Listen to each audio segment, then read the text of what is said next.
Video کو like کر کے آگے شیئر ضرور کر دینا۔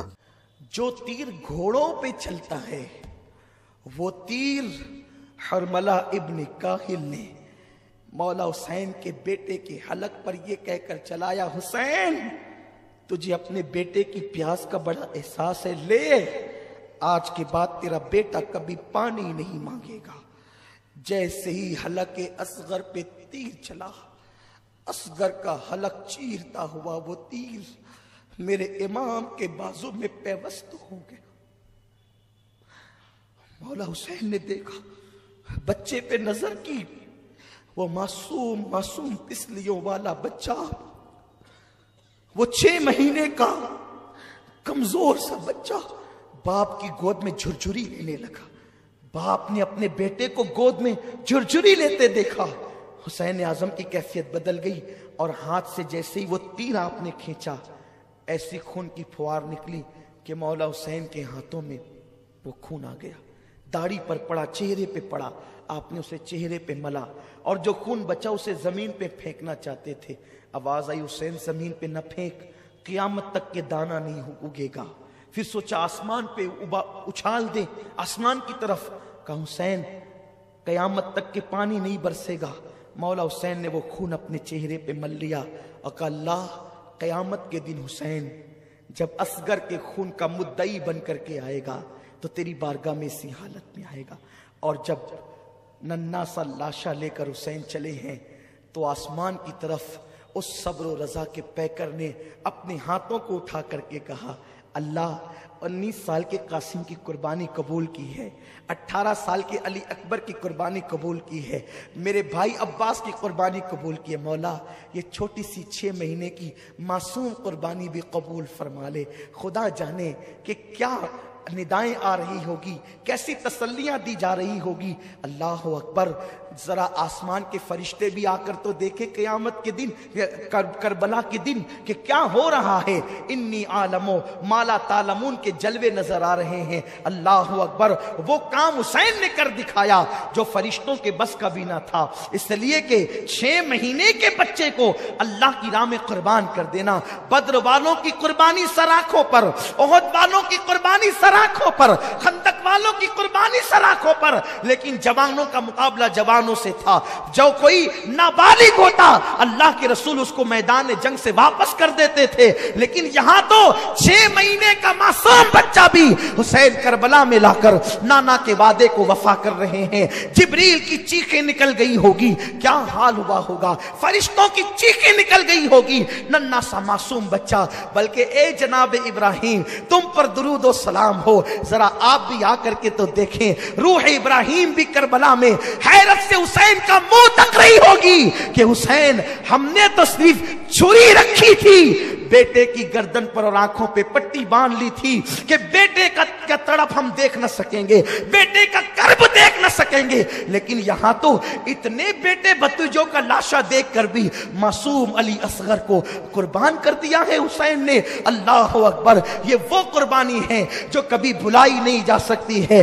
حسین جب واپس لوٹ رہے ہیں خیمے کی طرف، بیویاں ایک دوسرے سے کہتی، دیکھو اگر پہلے ہی لے کر کے جاتے تو کام اور آسان ہو جاتا، انہوں نے پانی پلا دیا نا اس لیے بچہ تڑپتا نظر نہیں آتا، انہوں نے پانی پلا دیا نا اس لیے بچہ بلکتا نظر نہیں آتا، بچہ روتا نظر نہیں آتا۔ جیسے ہی مولا حسین قریب آئے، زینب و شہربانو کہتے، حسین ہم تو پہلے ہی کہنا چاہتے تھے لیکن تاخیر ہوئی، کاش کہ تم پہلے لے جاتے تو بچہ پہلے پانی پی لیتا۔ مولا حسین کی آنکھ میں آنسو تھے، کہتے ہاں ہاں میرے بچے نے پانی تو پیا، لیکن غیرت مند علی کے بیٹے علی نے، علی کے گھر کے شہزادے علی اصغر نے یزیدیوں کے ہاتھوں سے پانی نہیں کیا بلکہ ساقی کوثر کے ہاتھوں سے پانی پیا۔ میرے اندر طاقت نہیں ہے، بس ایک جذبہ ہے کہ وہ روایتیں اپنی نسل کے دلوں میں منتقل کر دوں تاکہ انہیں دنیا گمراہ نہ کر سکے، یہ مجبوری ہے، ورنہ کبھی میں اس عنوان پہ گفتگو نہ کروں۔ مجھ میں طاقت نہیں، میرے اندر ہمت نہیں۔ ادھر معصوم علی اصغر کا لاشا لا کے رکھا گیا، اب میرا مولا حسین میرے امام کی باری ہے۔